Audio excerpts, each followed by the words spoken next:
Just after midnight on January 7th of this year, Republican Congressman Kevin McCarthy of California finally won the job he wanted so desperately as Speaker of the House of Representatives. It took 15 agonizing votes and came at a steep price, with extreme members of his own party reserving the right to kick him out of the job at any moment. 269 days later, they did. So with a leadership vacancy at a crucial time, what comes next in the House? NBC News Capitol Hill correspondent Julie Tsirkin has our Sunday focus. The U.S. House of Representatives left stunned and at a standstill this week. The office of Speaker of the House of the United States House of Representatives is hereby declared vacant. After Speaker Kevin McCarthy was ousted Tuesday from the position. A first in American history. I may have lost a vote today, but as I walk out of this chamber, I feel fortunate to have served the American people.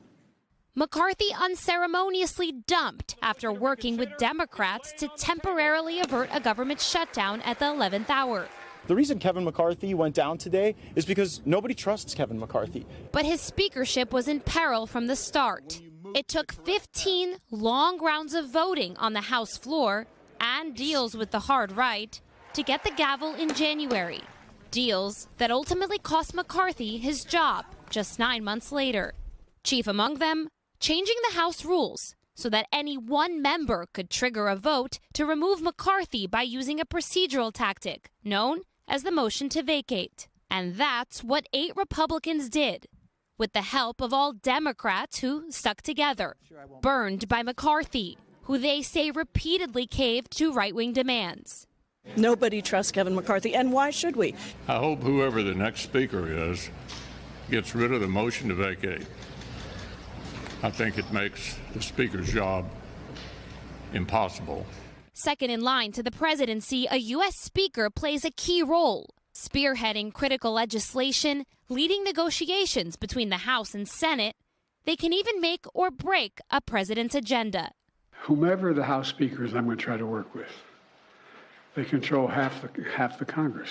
2 lawmakers are now in the running to fill the role.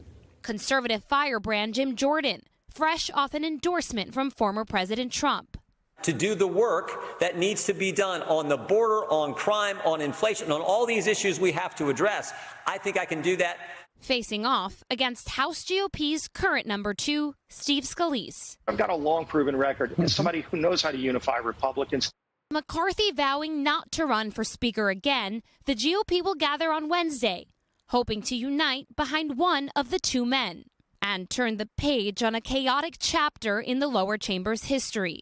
In the meantime, the House sits paralyzed, unable to carry out its duties until a new speaker is elected.